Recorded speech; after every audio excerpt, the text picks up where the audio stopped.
날마다 쓰는 나의 신앙일기 TV 데일리 큐티 나무향기입니다. 오늘은 출애굽기 39장 22절에서 31절을 묵상하겠습니다.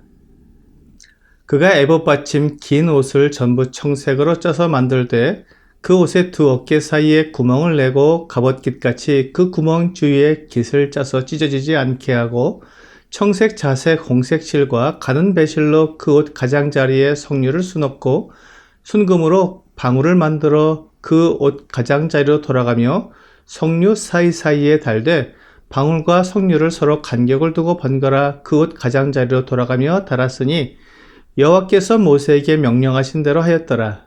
그들이 또 직조한 가는 배로 아론과 그의 아들들을 위하여 속옷을 짓고 세마포 2권을 짓고 세마포로 빛난 관을 만들고 가는 배실로 짜서 세마포 속바지들을 만들고 가는 배실과 청색, 자색, 홍색 실로 수노와 띠를 만들었으니 여호와께서 모세에게 명령하신 대로 하였더라. 그들이 또 순금으로 거룩한 패를 만들고 도장을 새김같이 그 위에 여호와께 성결이라 새기고 그 패를 청색 끈으로 관 전면에 달았으니 여호와께서 모세에게 명령하신 대로 하였더라. 오늘 본문은 대제사장의 옷 중에서 청색 옷 겉옷과 세마포 속옷 그리고 속바지를 만드는 것을 다루고 있습니다. 그리고 마지막으로 세마포 2권을 만들고 또한 세마포 관과 순금으로 거룩한 패를 만들었습니다. 이 부분이 성막 제작의 마지막 부분입니다. 모세와 이스라엘 백성들은 성막과 각종 기구들 그리고 대제사장과 제사장들의 옷까지 모든 부분을 하나님께서 말씀하신 대로 정확히 만들었습니다. 오늘 본문에도 하나님께서 모세에게 명령하신 대로 만들었다는 표현이 여러 번 나옵니다. 즉 모세와 이스라엘 백성들의 생각이나 방법대로 만든 것이 아니라 하나님의 방법대로 만들었다는 것을 분명히 말하고 있는 것입니다. 하나님은 대제사장이 일을 할 때 입어야 할 옷을 만들게 하셨습니다. 앞에서 우리는 에봇과 판결 흉패를 만들어 입게 하신 것을 보았습니다. 이제 그 에봇 속에 받쳐 입는 겉옷을 만들었습니다. 에봇 받침 겉옷은 청색으로 만들어야 했습니다. 그리고 이 옷은 두 어깨 사이에 머리를 넣을 구멍을 만들고 그 구멍이 찢어지지 않도록 깃을 짜게 했습니다. 오늘날 여성들의 원피스처럼 만들어진 옷입니다. 그리고 겉옷의 밑단에는 석류를 수놓았습니다. 그리고 그 석류 사이로 금방울을 만들어 달았습니다. 대제사장이 겉옷을 입고 다닐 때 늘 금방울 소리가 울리게 되어 있었습니다.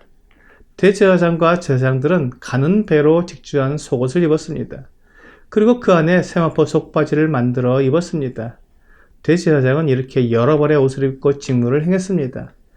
이스라엘이 더운 지역이라는 것을 생각하면 이렇게 많은 옷을 입고 직무를 행하는 대제사장이 얼마나 힘들었을지 상상할 수 있습니다. 아마도 대제사장의 직무가 끝나면 에봇이나 청색 겉옷은 벗고 일반적으로 입는 그런 속옷을 입고 생활했을 것입니다. 그래서 바울이 공회에서 신문을 받을 때 대제사장 아나니아가 바울 곁에 있는 사람에게 명하여 바울의 입을 치라고 했을 때 바울이 대제사장을 알아보지 못하고 그를 정죄했던 것을 보게 됩니다. 사도행전 23장 5절입니다.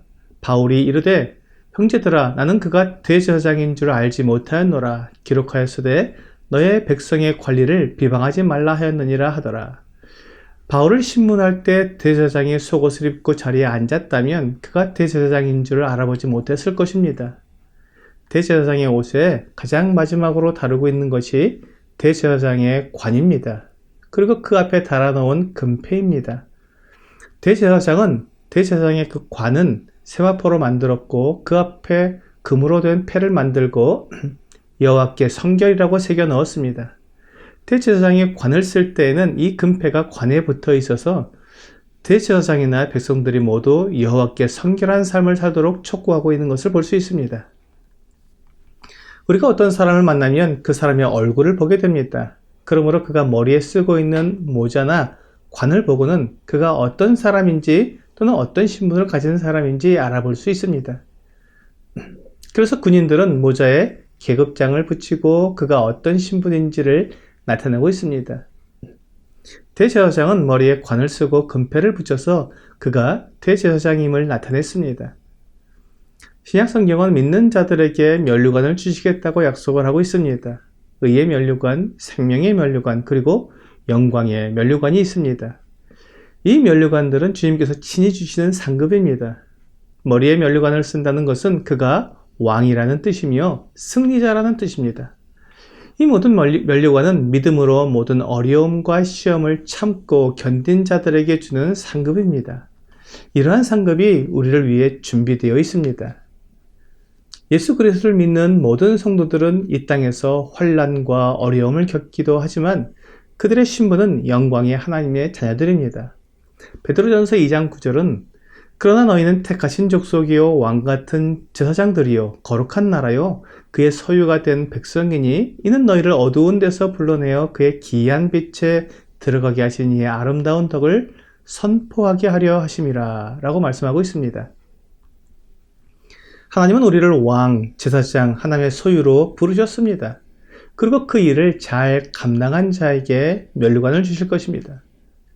사실 우리의 면류관은 이미 준비되어 있습니다. 우리가 이 땅에서 믿음을 배반하지 않고 끝까지 견디면 주님께서 친히 우리의 머리에 면류관을 씌워 주실 것입니다. 우리는 우리가 하는 일이 많지 않고 또 그렇게 칭찬을 받을 만한 모습이 아닌 것처럼 보여도 하나님은 우리를 귀히 여기시고 우리를 가장 귀한 신분으로 만들어 주십니다. 대제사장이 머리에 아름다운 관을 쓰고 여호와께 성결이라고 쓰인 금패를 두르고 하나님 앞에서 거룩한 신분을 나타내는 것처럼 우리의 머리에 주님께서 주시는 면류관을 쓰고 하나님 앞에서 경배와 찬양을 드리게 될 것입니다. 하나님의 나라와 그 보좌 앞에서 하나님께 찬양과 경배를 드릴 수 있는 사람은 오직 하나님의 자녀가 된 성도들 뿐입니다. 요한계시록 5장 9절과 10절은 그들이 새 노래를 불러 이르되 두루마리를 가지시고 그 인봉을 떼기에 합당하시도다.